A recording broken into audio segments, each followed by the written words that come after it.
Hi everyone, this is the first of our regular series now that we're moving into the topics to debate. Basically in these videos I'm going to kind of go over the main advantages or disadvantages that are present in the readings. I'm not going to go into a lot of detail because, as I've mentioned before, these debates are sort of like a test on the reading, so I expect you to be doing these readings and going into depth on them yourself. But I do want to cover them, the basics of what you'll find in the readings, and talk a little bit about rebuttaling them. So you'll see on each of these, I'll kind of have the claims, that is the main points, but I won't flesh out the reasoning from the articles and give the data. For instance, in the West reading for this class, there's a bunch of examples of programs that used like social media and video games to teach. And you can use those examples to help back up these claims, but I'm not going to mention the examples by name specifically. So to get started, first of all, this advantage is called you could call it the digital schools or digital classrooms advantage. These are arguments about why digital media are beneficial teaching tools. And as you see, especially in the West reading and the first reading, I'm forgetting the author's names at this moment, but it starts off with the premise that there are some problems with schools right now. What the one author's called the information push model of learning, or some people call the banking model or the factory model of learning. And you're probably familiar with this model of learning. It's the model where the teacher is at the front of the classroom and they lecture the same information to all of the students, and the students are supposed to kind of memorize that information and then be tested on it. It's called the banking model by some people because it's like you're putting deposits in the student's head or something like that, or a factory model because it's sort of mass-produced education. Whereas our authors called it the information push model because the teacher's pushing information to the students who are then supposed to kind of regurgitate it back. There's some problems with this model of schooling. First of all, it's passive learning, as I mentioned while we're doing debates. There's studies after study that show that when students do more active learning, that is, they're engaged in a project, they're engaged in a game, they're learning themselves and they're teaching themselves, then they learn a lot better and it sticks with people a lot more.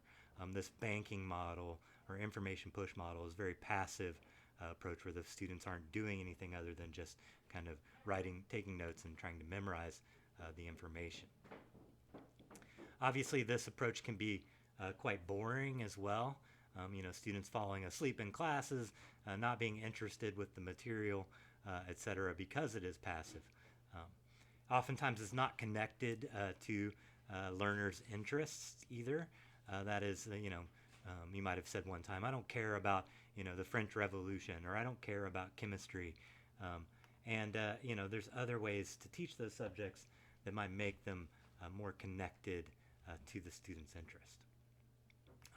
And part of the reason that this approach to learning is flawed is that students often don't retain that information. Oftentimes, we're given information by the teacher, we memorize it, sort of crash for a test, and then it just disappears from our brains shortly thereafter. This memorization model especially doesn't make sense in a digital age because, why would we need to memorize information when we can just look it up at the click of a few buttons, right? This is a better model before Google when there wasn't the opportunity to just look anything up anywhere. But in these days, it's more important to teach us how to find information and how to decipher whether that information is credible and useful than it is to just memorize information. So that's the problem with schools today. How do digital media sort of help overcome this? We'll talk about that in more detail with some of the other arguments. But a major argument in these readings is that digital media prepare students for the future. We use digital media in our everyday lives. It's very prevalent in the workforce. If you look at jobs, there's oftentimes calls for people that have social media skills or multitasking skills, that kind of thing.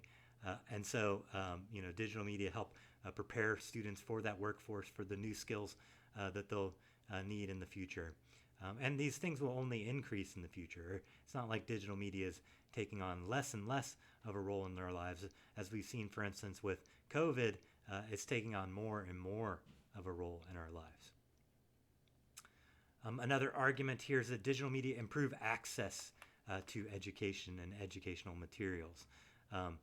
One of the arguments in the reading, in the West reading, talks about ending geographical barriers. That is, if you lived in a rural area, or if you were a poor student who didn't have transportation very well to get to the library, it was difficult to get new material and up-to-date material. But obviously now with digital media, those geographical barriers are gone. In fact, maybe you don't have the greatest teachers in your area either.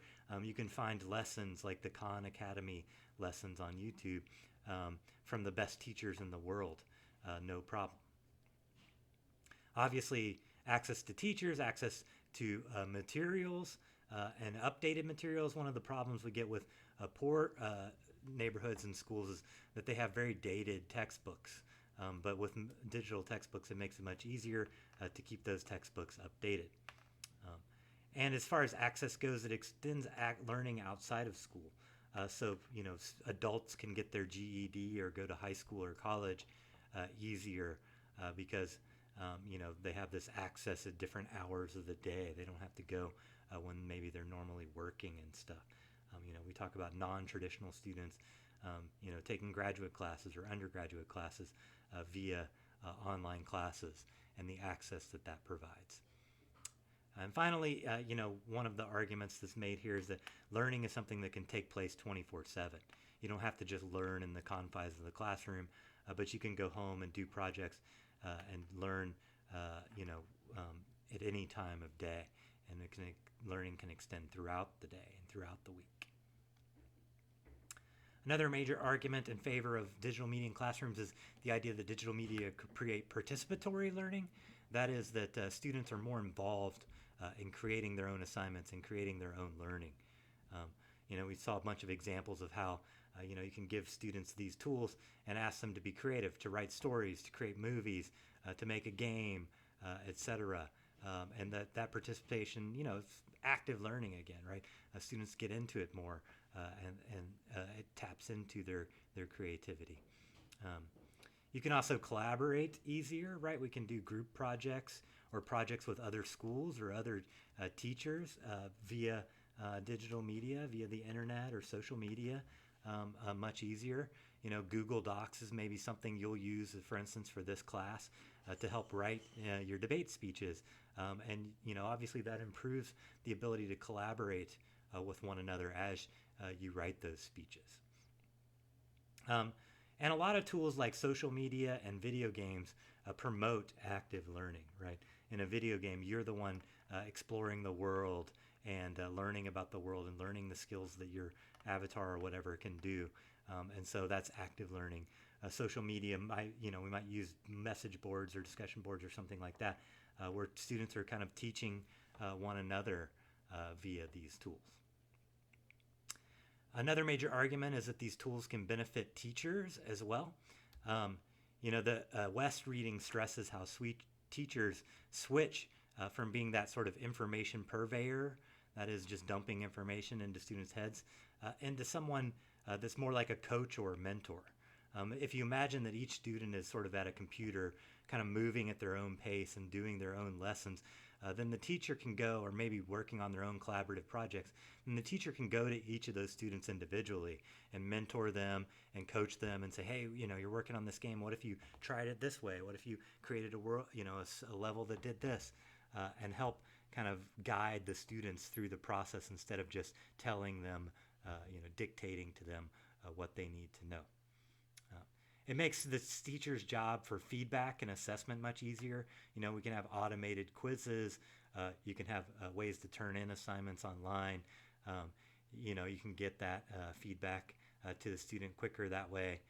And it helps the teacher sort of monitor the student's progress that way as well, right? You can see the students that are falling behind or the ones that are moving faster and adjust the assignments for them as necessary. There's one argument in the West reading about how it makes the evaluation of teachers easier, that we can create sort of digital evaluation tools to evaluate teachers and thereby improve upon teaching. And it helps improve parental involvement. You know, things like in CPS with Power School, gives the parents kind of more up to date and more live time feedback on how their student is doing, and thereby you get more emails from the teachers. You get more parents involved telling their students, their kids how to study better, etc. Because you're able to catch them when they're falling behind much quicker. Another argument, and this sort of goes hand in hand with that last point, is the idea that digital media promote personalized learning. The idea that students can move through the digital modules at their own pace. And you can make harder modules for the students who are exceeding and more basic modules for the students who are falling behind. You can also craft assignments to the students' own interest. If you have some students that are really into games and some students that are really into conversation, maybe you can have alternative assignments that really tap into their interest. Because of the speed of feedback and the automation of feedback as well, teachers can give more personalized feedback as well. So they can say, hey, you're falling behind in math. Here's what you need to think about. Here's the things it seems like you're not getting. And I'm going to give you, a new assignment, a new module on the quiz app for you to get caught up on those things. The West Reading also talks about how digital tools allow us to craft lessons for different types of intelligence. That is, you might have heard of this before, like visual learners and oral learners, and hands-on learners and things like that, and abstract learners, right? So you can plan assignments via digital tools that have images, that have sound elements, that have conversational elements, that have abstract elements, and teach to the different types of intelligence that way. Some potential rebuttals.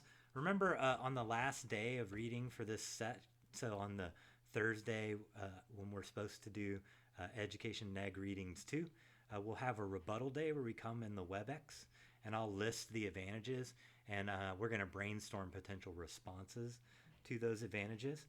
So be sure to come with your own ideas to rebuttal these things. But I am going to mention a few here and there. This is not an exhaustive list. I hope that you come and add your own input and add some good rebuttal arguments as well. And there'll be a chance to get extra credit on those days. But here's a few that I saw in the readings themselves that you can maybe mention. The first is financial barriers. There are poorer schools that are the ones that are falling behind the most, and they're the ones that maybe are the least likely to be able to afford these tools and keep those tools up to date and stuff. One time I had a team talk about how much having just a tech assistant who fixed all the technological problems costs each school, and that's as much as some school's entire budget. This goes hand in hand with the idea of the digital divide. The digital divide is the idea that wealthier people, especially white people, have more access to these tools, and people of color and poor people tend to have less access to these tools. So if you go home and you don't have high-speed internet at home, or you don't have a laptop at home, then you're going to have less chance to take advantage of these tools than students who don't have them. And I think you can drive this argument home by making the point that the students in the poorer schools are the ones that are that need the education the most. The richer ones don't need all these fancy tools. They're doing fine as it is. And so if you move towards emphasizing these tools, then the poor students will only fall behind even more. Another argument is that teachers lack the training for these tools. They sound great in theory, but this is sort of in practice. You have these teachers that have been teaching at the same school for 40 years, since before there were computers, and kind of teaching an old dog new tricks is a difficult thing to do. Even teachers that have only been teaching for 10 years, the technology is changing so much that they might lack the training and not know about the apps and the games and the different tools that they have access to. These tools can also be distractions in the classroom, right? I know that using games for learning sounds fun, but oftentimes I think students end up messing around in the game or Googling something or watching a YouTube video or something like that instead of really focusing on their assignment and stuff. All the bells and whistles sound nice in theory, but sometimes, they can actually be a distraction in the classroom instead. So those are just a few potential rebuttals and sort of the main arguments and the main advantage that we covered for the readings for today. So hopefully you have a good grasp of those, and we'll see how well you do when the debates come around. All right, have a good day.